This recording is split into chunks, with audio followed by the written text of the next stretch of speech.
दोस्तों, नीम गांव नाम के गांव के पास एक घना जंगल पड़ता था जहां अनेक तरह के पशु पक्षी निवास किया करते थे। इसी जंगल के किनारे पर एक छोटी सी कुटिया बनाकर एक विधवा स्त्री रहा करती थी जिसका नाम था सावित्री। सावित्री की उम्र लगभग 25 से 30 साल के बीच में थी और उसका पति 1 साल पहले ही इस दुनिया से किसी भयानक बीमारी के कारण चला गया था। सावित्री के पास अब कोई सहारा नहीं था। वह जंगल से लकड़ियां इकट्ठा करती और गांव में कुछ सिलाई बुनाई का काम करके अपने जीवन को किसी तरह से जीती थी। वह सुंदर थी, लेकिन उसकी आंखों में एक गहरा दुख रहता था क्योंकि गांव के लोग उसकी सुंदरता के पीछे उसके अकेलेपन का उपहास करते थे। पर सावित्री ने कभी किसी की बात का बुरा नहीं माना। उसके लिए अब जीवन का अर्थ बस रोज की आवश्यकताओं को पूरा करना और किसी तरह से दिन काटना ही रह गया था। एक दिन सावित्री जंगल में लकड़ियां इकट्ठा कर रही थी कि तभी पास के पेड़ से एक बड़ा सा बंदर नीचे उतरा और उसके सामने आकर बैठ गया। सावित्री उस बंदर को देखकर थोड़ा डर गई, लेकिन जब बंदर ने कोई आक्रमण नहीं किया और बस एक तक निगाहें लगाएं उसे देखता रहा तो वह कुछ शांत हुई। सावित्री ने धीरे धीरे उससे नजरें मिलाई और कहा, तू कौन है, क्या चाहता है? उसके इतना कहते ही बंदर ने सिर झुका दिया, जैसे कि यह बात उसकी समझ में आ गई हो। सावित्री हल्के से मुस्कुरा दी और फिर अपने काम में लग गई। बंदर वहीं बैठा रहा और उसे देखता रहा।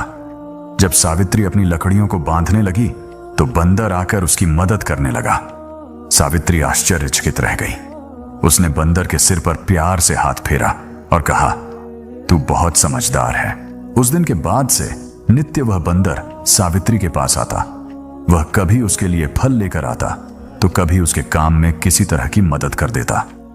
कभी कभी वह सावित्री की झोपड़ी के सामने बैठकर शाम तक खेलता रहता था। सावित्री के जीवन में एक नया रंग भर चुका था। उसके होठों पर मुस्कान लौट आई थी। इसी तरह समय बीतता गया और सावित्री बंदर के बीच एक अनोखा रिश्ता पनपने लगा। सावित्री जब भी अकेली होती तो बंदर उसे हंसाने की कोशिश करता था। जब वह उदास होती तो वह उसके पास आकर उसके कंधे पर सिर रखकर बैठ जाता था। अब सावित्री भी उसे अपने परिवार का एक हिस्सा मानने लगी थी। एक रात सावित्री अपनी झोपड़ी के बाहर बैठी थी। चांदनी रात का वह आनंद ले रही थी कि तभी उसने देखा बंदर पास ही एक पेड़ की डाली पर बैठा उसे देख रहा था। सावित्री ने उसकी ओर देखा और मुस्कुरा दी। तू मेरे साथ हमेशा रहेगा ना? सावित्री ने पूछा। बंदर ने धीरे से उसकी ओर छलांग लगाई और उसके पैरों के पास आकर बैठ गया। सावित्री ने उसे अपनी गोद में उठा लिया और प्यार से उसके सिर पर हाथ फेरने लगी। उस रात पहली बार सावित्री को अपने अकेलेपन का एहसास नहीं हुआ। इसी तरह दिन बीतते गए और सावित्री व बंदर का रिश्ता और भी गहरा होता गया। एक दिन सावित्री बीमार हो गई। उसे तेज बुखार था। वह झोपड़ी में लेटी हुई थी और बंदर चिंतित होकर उसके पास बैठा हुआ था। उसने जंगल से कई तरह के फल लाकर सावित्री के सामने रख दिए। सावित्री ने मुश्किल से आंखें खोली और धीमे स्वर में कहा, तू मेरी इतनी चिंता क्यों करता है? बंदर ने उसकी आंखों में देखा। उसकी निगाहों में एक गहरी आत्मीयता थी, एक ऐसा प्यार जो शब्दों से परे था। सावित्री ने धीरे से उस बंदर का हाथ थामा और सो गई। बंदर रात भर उसके पास बैठा रहा। कुछ दिनों बाद सावित्री पूरी तरह स्वस्थ हो गई। अब वह बंदर के बिना एक पल भी नहीं रह सकती थी। दोनों एक दूसरे की आदत बन चुके थे। सावित्री के मन में यह भावना पूरी तरह से घर कर चुकी थी कि यह बंदर कोई साधारण प्राणी नहीं है। उसमें एक आत्मीय स्पर्श था, जैसे कोई पुरानी आत्मा उसके जीवन का हिस्सा बनकर लौटी हो। एक रात की बात है। मूसलाधार बारिश हो रही थी।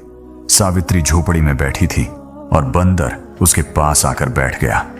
बिजली की चमक में सावित्री ने देखा कि बंदर की आंखें गहरी और चमकदार हो गई थीं। सावित्री ने उसके सिर पर हाथ फेरा और कहा, क्या तू हमेशा मेरे साथ रहेगा? बंदर ने धीरे से उसकी गोद में सिर रख दिया। सावित्री की आंखों से आंसू बह निकले। उसे महसूस हुआ कि उसके जीवन में जो स्थान अभी तक खाली था वह अब भर चुका है। उस रात उसने बंदर को सीने से लगा लिया और पहली बार उसे एक अजीब सी आत्मीयता का एहसास हुआ, ऐसा जैसे वह किसी अपने को वर्षों बाद पा गई हो। इसी तरह समय बीतता रहा, लेकिन अब सावित्री को अपने शरीर में एक अजीब परिवर्तन महसूस होने लगा। उसे मछली आने लगी, उसकी भूख बढ़ गई और धीरे धीरे उसका शरीर भी बदलने लगा। चिंतित होकर वह गांव की दाई के पास गई। दाई ने जांच करने के बाद कहा, सावित्री, तू गर्भवती है। यह सुनकर सावित्री आश्चर्यचकित रह गई।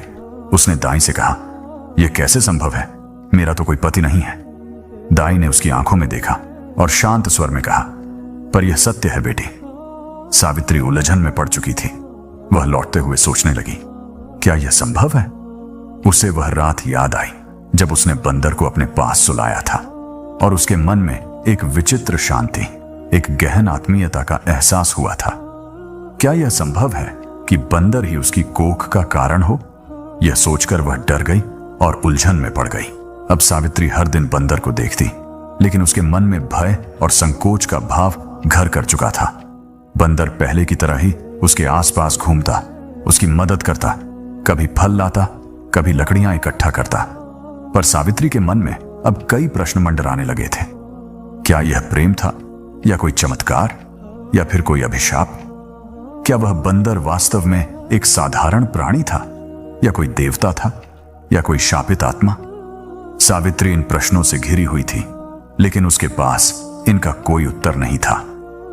अब वह गहरे द्वंद्व में उलझ चुकी थी। गर्भ ठहरना कोई साधारण बात नहीं थी। धीरे धीरे यह बात गांव में फैलने लगी कि सावित्री गर्भवती है।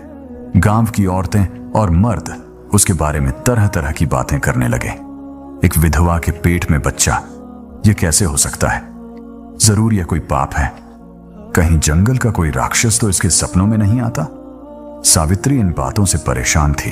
वह जानती थी कि उसने किसी पुरुष के साथ कोई संबंध नहीं बनाया था, फिर भी यह गर्भ, यह कैसे संभव था? उसे बार बार वही रात याद आती थी जब मूसलाधार बरसात के बीच उसने बंदर को अपनी गोद में सुलाया था। उसके बाद ही उसके शरीर में यह बदलाव शुरू हुए थे। एक दिन सावित्री झोपड़ी के बाहर बैठी थी। बंदर पास ही एक पेड़ की डाली पर बैठा उसे देख रहा था।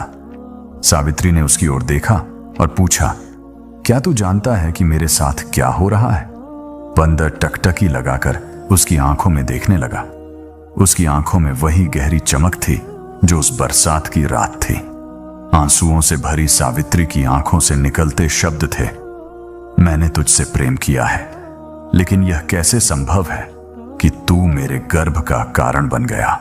जब गांव वालों को पता चला कि सावित्री गर्भवती है तो वहां हलचल मच गई। गांव की पंचायत ने सावित्री को बुलाया। गांव के मुखिया ने बड़े कड़े स्वर में पूछा, सावित्री, सच सच बता, तेरे गर्भ का पिता कौन है? सावित्री सिर झुकाकर खड़ी रही। कुछ क्षणों के बाद उसने धीमे स्वर में कहा, मुझे नहीं पता। पंचायत के लोग बोले, तू झूठ बोल रही है, बिना किसी के संयोग से गर्भ कैसे ठहर सकता है? कुछ औरतों ने कहा, जरूर इसका किसी के साथ गुप्त संबंध रहा होगा। सावित्री ने साहस जुटाकर कहा, मेरे जीवन में कोई पुरुष नहीं आया, पर एक बंदर है जो हर दिन मेरे साथ रहता है, मेरी सहायता करता है, मेरा सहारा है। मुखिया हंसते हुए बोला, क्या तू कह रही है कि तुझे एक बंदर से गर्भ ठहरा है? गांव वाले जोर जोर से हंस पड़े, लेकिन सावित्री के चेहरे पर गंभीरता थी। उसने कहा, मैंने कभी किसी से कोई संबंध नहीं बनाया। मैं भी नहीं जानती कि यह कैसे हुआ, लेकिन यह सच है कि जब से बंदर मेरी झोपड़ी में आया है तभी से मेरा जीवन बदल गया है। गांव के लोगों ने यह सुनकर सावित्री को अकुनी और कलंकित मान लिया। गांव की औरतों ने उससे बात करना बंद कर दिया। बच्चे अब उसकी झोपड़ी के पास खेलने भी नहीं आते थे। सावित्री अब पूरी तरह अकेली पड़ चुकी थी। सारे लोग उससे रिश्ता तोड़ चुके थे। उसके मन में अब केवल एक डर था, कैसे वह इस दुनिया में अपने बच्चे के साथ जिएगी। उसने एक छोटी सी झोपड़ी बना ली थी, लेकिन डर उसे रोज रात को जगाए रखता था। वह जागती रहती, अपने पेट पर हाथ फेरती और महसूस करती कि उसके गर्भ में पल रही संतान की हरकतें बढ़ रही हैं। फिर भी उसका मन असमंजस में था, बेचैन था। एक दिन वह अकेली झोपड़ी में थी, तभी वही बंदर आया। धीरे से उसके सामने घुटनों पर सिर रख दिया। सावित्री ने उसकी आंखों में देखा और पूछा, क्या तू मुझसे कुछ छिपा रहा है? बंदर ने उसकी आंखों में गहरी नजर डाली। अचानक उसकी आंखों से आंसू टपक पड़े। सावित्री चौंक उठी। तू रो रहा है? बंदर ने धीरे से उसका हाथ पकड़ लिया। सावित्री ने महसूस किया कि इस मूक प्राणी में भी एक गहरी आत्मीयता छिपी है, पर इससे पहले कि वह कुछ और समझ पाती, बंदर अचानक उठ खड़ा हुआ और जंगल की ओर चल पड़ा। सावित्री ने आवाज लगाई, कहां जा रहा है? रुक! लेकिन बंदर ने पलटकर तक नहीं देखा। सावित्री आश्चर्यचकित होकर वहीं बैठ गई। अगले दिन गांव में एक सिद्ध महात्मा आए। लोगों ने महात्मा जी को सावित्री की स्थिति के बारे में बताया। महात्मा ने सावित्री को अपने पास बुलाया। महात्मा जी ने उसकी ओर देखा और कहा, तेरे गर्भ में जो संतान पल रही है वह कोई साधारण बच्चा नहीं है। यह किसी विशेष आत्मा का परिणाम है। क्या तुझसे कोई पशु जुड़ा है? सावित्री ने सिर झुकाकर धीरे धीरे कहा, हां, एक बंदर मेरे जीवन में आया था। वह मेरी देखभाल करता था, लेकिन अब वह चला गया है। संत ने गहरी सांस लेते हुए कहा, यह कोई साधारण बंदर नहीं था, यह एक दिव्य आत्मा थी। किसी अर्षि के श्राप के कारण उसे बंदर का रूप मिला था, पर जब उसने तुझसे प्रेम का अनुभव किया तो उसका श्राप टूट गया। सावित्री विस्मय से साधु महाराज की ओर देखने लगी। क्या यह संतान सच में दिव्य है? साधु महाराज ने गंभीर स्वर में कहा, हां, यह संतान मनुष्य और पशु के प्रेम की संतान है, लेकिन इस संतान के जन्म के साथ ही एक बड़ा संकट भी आएगा। यह संतान अपने अस्तित्व के लिए कठोर संघर्ष करेगी। सावित्री ने भय से कांपते हुए पूछा, यह कैसा संकट है महात्मा जी? साधु ने उत्तर दिया, यह संतान विशेष शक्तियों से संपन्न होगी, पर उसे पाने के लिए अंधकार की शक्तियां भी सक्रिय हो जाएंगी। तुझे अपनी संतान की रक्षा के लिए हर संभव प्रयास करना होगा। सावित्री की आंखों में डर और आशंका साफ झलक रही थी। उसने पूछा, लेकिन वह बंदर कहां गया? साधु महाराज ने कहा, वह अब अपने वास्तविक स्वरूप में लौट चुका है। उसने देवत्व को प्राप्त कर लिया है, पर जब संकट आएगा वह अवश्य लौटेगा और तुझे सहायता करेगा। इस तरह धीरे धीरे समय बीतता गया। सावित्री के गर्भ का आकार बढ़ता गया, लेकिन गांव वाले अब भी उसे संदेह की दृष्टि से देखते थे। लेकिन सावित्री के मन में अब एक नई शक्ति आ चुकी थी। उसे पूरा विश्वास था कि वह अपने बच्चे की रक्षा कर सकेगी। एक दिन सावित्री जंगल में लकड़ियां इकट्ठा करने गई। तभी अचानक घने पेड़ों के बीच से एक डरावनी आवाज आई। सावित्री ने देखा कि सामने एक विशाल काला नाग फन फैलाए हुए खड़ा था। डरते हुए सावित्री पीछे हटना चाही, लेकिन नाग उसकी ओर बढ़ने लगा। घबराकर उसने अपनी आंखें बंद कर लीं। तभी अचानक हवा में हलचल हुई। जब सावित्री ने आंखें खोली तो देखा कि सामने वही बंदर खड़ा था, लेकिन इस बार उसकी आंखों में तेज चमक थी। वह काले नाग की ओर उछला और जोर से धक्का दिया। नाग ने फुफकार मारी और अंधकार में गायब हो गया। सावित्री कांपती हुई बंदर की ओर देख रही थी। बंदर ने उसकी आंखों में देखा कि वही आत्मीयता झलक रही थी, लेकिन इससे पहले कि सावित्री कुछ कह पाती, बंदर फिर से जंगल की ओर भाग गया। सावित्री अब समझ चुकी थी कि उसका गर्भ कोई साधारण संतान नहीं था, बल्कि वह एक दिव्य शक्ति का प्रतीक था जो उसके गर्भ में पल रही थी। बंदर का अचानक प्रकट होना और नाग से उसकी रक्षा करना इस बात का प्रमाण था कि कुछ बड़ा घटित होने वाला था। फिर भी सावित्री के मन में संशय था। क्या वह बंदर सचमुच एक दिव्य आत्मा था? अगर वह किसी अर्षि का अवतार था तो वह मुझसे दूर क्यों चला गया? और वह नाग, वह कौन था? इन अनसुलझे प्रश्नों के कारण सावित्री के मन में बेचैनी बढ़ती जा रही थी। गर्भ का समय अब पूरा होने वाला था। सावित्री का शरीर भारी हो गया था और उसे चलने फिरने में कठिनाई होने लगी थी। गांव की औरतें अब भी उससे दूरी बनाए हुए थीं। सावित्री के लिए एक एक दिन काटना बहुत कठिन हो रहा था। एक रात तेज आंधी आई। आसमान में बिजली कड़क रही थी। सावित्री अपनी झोपड़ी के भीतर अकेली बैठी थी। तभी उसे अचानक लगा कि झोपड़ी के बाहर किसी के चलने की आहट हो रही है। उसने धीरे से दरवाजा खोला तो देखा एक काले कपड़े में लिपटा हुआ व्यक्ति उसकी झोपड़ी के सामने खड़ा था। कौन हो तुम? सावित्री ने डरते हुए पूछा। वह व्यक्ति धीरे से अपनी ओर हाथ बढ़ाते हुए देखा। उसके हाथ में एक लंबा त्रिशूल था। उसके चेहरे पर एक अजीब सी चमक थी, लेकिन उसकी आंखों में क्रूरता छलक रही थी। तूने जो गर्भ धारण किया है वह साधारण नहीं है, वह शक्ति का प्रतीक है। मैं उसे लेने आया हूं, वह व्यक्ति बोला। सावित्री घबराकर पीछे हट गई और पूछा, कौन हो तुम? वह व्यक्ति जोर से हंसा। उसकी आवाज गूंज उठी, मैं राक्षस कालकेतु हूं। उस दिव्य आत्मा ने तुझे गर्भवती किया है। वह मेरा शत्रु है। उस संतान को जन्म लेने से पहले ही नष्ट कर देना होगा। यदि उसे जन्म लेने दिया गया तो सृष्टि का संतुलन बिगड़ जाएगा, कालकेतु ने दहाड़ते हुए कहा। सावित्री कांपते हुए अपने गर्भ पर हाथ रखकर बोली, तुम मेरी संतान को कोई नुकसान नहीं पहुंचा सकते। लेकिन कालकेतु जोर से ठाका लगाते हुए बोला, मुझसे बचना असंभव है। वह सावित्री की ओर बढ़ा ही था कि तभी जंगल के भीतर से एक गर्जना हुई। सावित्री की नजरों के सामने अंधेरे में दो चमकीली आंखें जल रही थीं। काले बादल की तरह एक विशाल आकृति प्रकट हुई। वही बंदर था। वह बंदर एक छलांग लगाकर सीधे राक्षस कालकेतु के सामने आ खड़ा हुआ। उसकी आंखों में अग्नि जल रही थी और उसके शरीर से तेज प्रकाश की किरणें फूट रही थीं। कालकेतु ने त्रिशूल उठाया और बंदर की ओर बढ़ाया, लेकिन बंदर गर्जना करते हुए उस पर छलांग लगा दिया। दोनों के बीच भीषण युद्ध छिड़ गया। सावित्री डरते हुए अपनी झोपड़ी के द्वार पर खड़ी सब कुछ देख रही थी। बंदर ने अपनी लंबी पूंछ से कालकेतु के त्रिशूल को मजबूती से पकड़ लिया और उसे जोर से हवा में उछाल दिया। कालकेतु क्रोध में फूटा और तेजी से बंदर पर प्रहार करने लगा, लेकिन बंदर बड़ी चतुराई से उसके हर वार को टालता रहा। फिर अचानक बंदर ने पूरी ताकत से कालकेतु के सीने पर एक भयंकर प्रहार किया। कालकेतु जमीन पर गिर पड़ा और दर्द से कराहने लगा। तभी आकाश में बिजली कड़कने लगी और चारों ओर दिव्य प्रकाश फैल गया।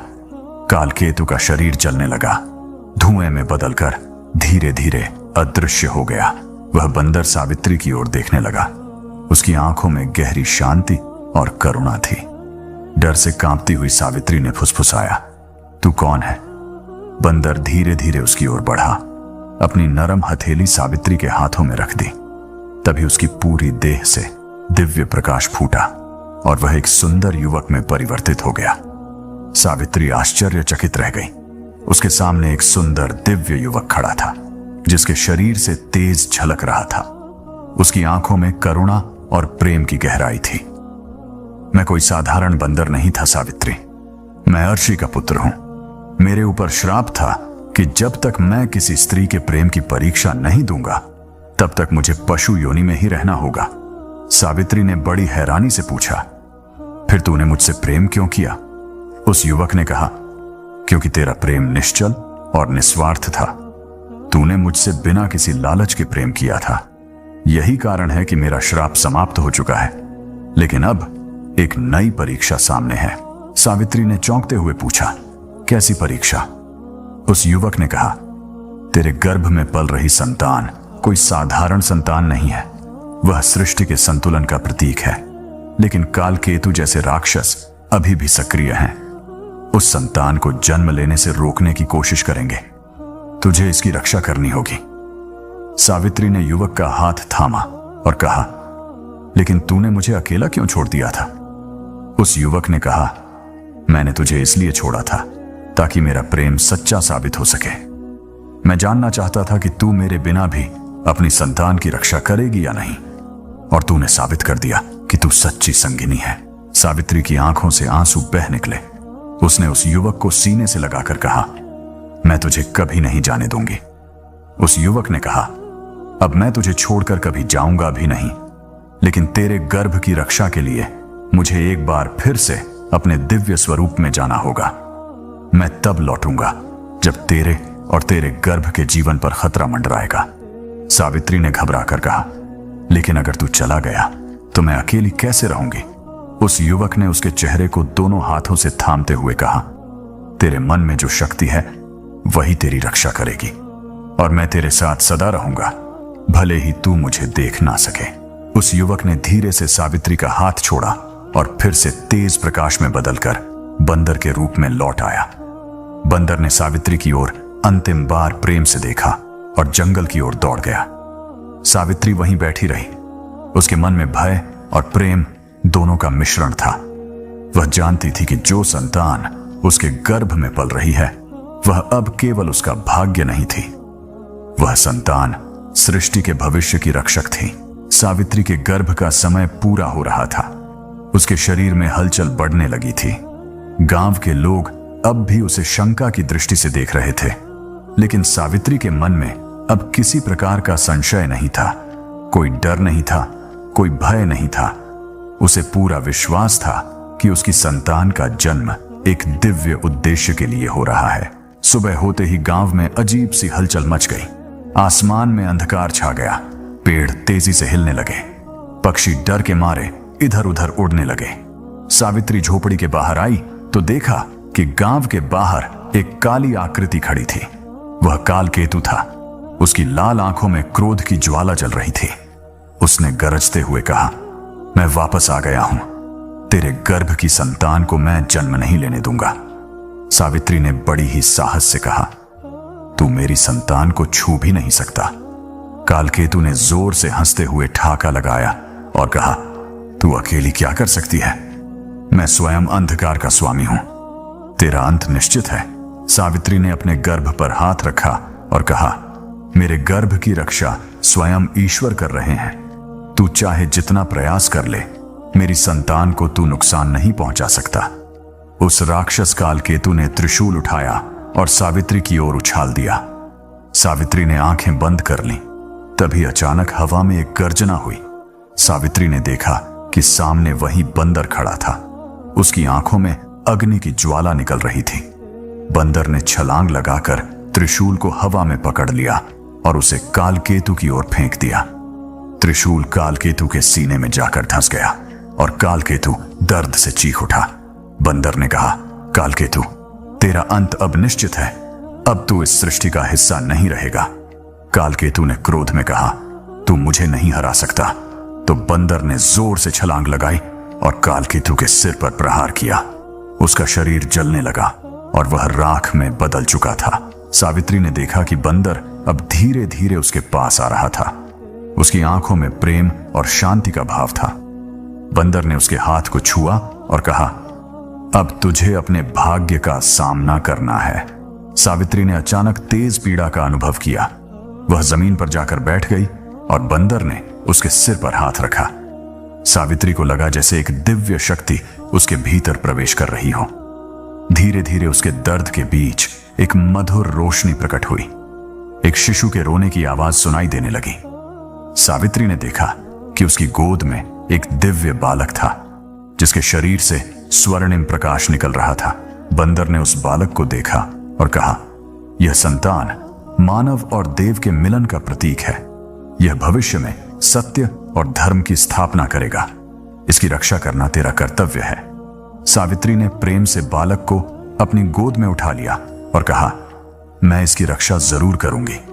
बंदर ने मुस्कुराते हुए कहा, अब मेरा कार्य पूरा हो चुका है। सावित्री ने घबराकर कहा, अब तो मुझे छोड़कर मत जाना। तो बंदर ने कहा, अब मुझे अपने वास्तविक स्वरूप में लौटना है, लेकिन तुझे मेरी आवश्यकता होगी। मैं अवश्य लौटूंगा। सावित्री ने उस बालक को अपनी गोद में उठा लिया और कहा, मैं जानती हूं कि तू मुझे कभी अकेला नहीं छोड़ेगा। बंदर ने उसकी ओर प्रेम से देखा और धीरे धीरे स्वर्णिम प्रकाश में लुप्त हो गया। सावित्री ने आसमान की ओर देखा और महसूस किया कि अब उसका जीवन एक नई दिशा में बढ़ चुका था। गांव के लोग जो पहले सावित्री को कलंकित मानते थे, अब उसे देवी की तरह पूजने लगे थे। सावित्री ने अपने पुत्र का पालन पोषण अत्यंत प्रेम और साहस के साथ किया। उसे विश्वास था कि जिस दिन उसके पुत्र के सामने कोई संकट आएगा, उस दिन वही दिव्य बंदर उसके सहारे के लिए लौट आएगा। बंदर का प्रेम अब सावित्री के जीवन का अभिन्न हिस्सा बन चुका था। इस तरह से यह कथा प्रेम और दिव्यता का प्रतीक है, जो युगों युगों तक लोगों को प्रेरित करती रहेगी।